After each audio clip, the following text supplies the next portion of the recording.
राजस्थान के हैंडीक्राफ्ट उद्योग ने भी तुर्की के साथ व्यापार करने से मना कर दिया है।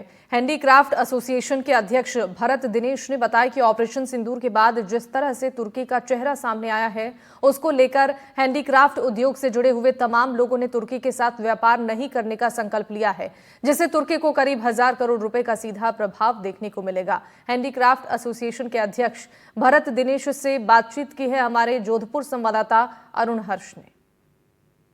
ऑपरेशन सिंदूर के दौरान जिस तरह से तुर्की का चेहरा सामने आया, उसके बाद में पूरे भारतवर्ष में जो है तुर्की के प्रति गुस्सा नजर आ रहा है। और यही कारण है कि अलग अलग व्यापारिक संगठनों ने तुर्की को माल देने से और लेने से मना कर दिया। लेकिन अगर बात करें पश्चिमी राजस्थान की, जहाँ के जो हैंडीक्राफ्ट उद्योग जो सबसे वर्ल्ड में फेमस है, उन्होंने भी यह निर्णय लिया है कि तुर्की को वो हैंडीक्राफ्ट के आइटम नहीं भेजेंगे। हमारे साथ है हैंडीक्राफ्ट एसोसिएशन के अध्यक्ष दिनेश जी। सर, किस तरह से जो है ये विरोध करने का आपने निर्णय लिया और क्या कारण मानते हैं? देखिए आप, मैं तो सिंदूर से एक कदम पीछे जाना चाहूंगा।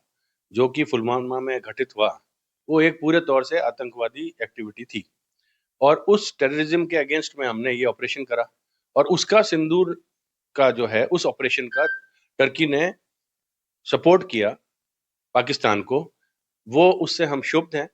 एक नेशनल फीलिंग जो है सबके अंदर आई और सबके अंदर ये राष्ट्रीयता की भावना के तहत हमने भी अपील किया और सबने निर्णय लिया कि हम लोग तुर्की से कोई भी व्यापारिक संबंध नहीं रखेंगे। और खास तौर से काफी जो हैंडीक्राफ्ट सेक्टर के लोग हैं वो टर्की टूरिज्म के लिए भी जाते हैं, तो हमने ये भी डिसाइड किया कि हम उस टूरिज्म को भी अवॉइड करेंगे। कितना नुकसान हो सकता है? इवन टर्किश एयरलाइन से भी ट्रैवल नहीं करेंगे। कितना नुकसान आप देखते बिजनेस का जो है हैंडीक्राफ्ट का तुर्की के साथ बंद करने से उसको कितना नुकसान पहुंचा है?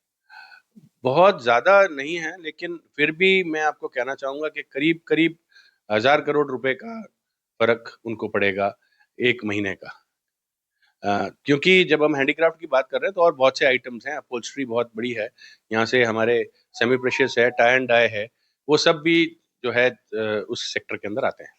यानी कि बूंद बूंद करते घड़ा भर जाता है। और जिस तरह से आप अलग अलग सेक्टर के लोग इस तरह का विरोध होगा और उसको बाइकआउट करेंगे तो उसको निश्चित रूप से आर्थिक क्षति पहुंचेगी। बिल्कुल पहुंचनी भी चाहिए और उनको मालूम पड़ना चाहिए कि वो जो भी कोई भी आतंकवाद का सपोर्ट करेगा तो उसका बहिष्कार अपितु मैं ये कहूंगा हिंदुस्तान को ही नहीं, पूरे दुनिया के समस्त देशों को करना चाहिए।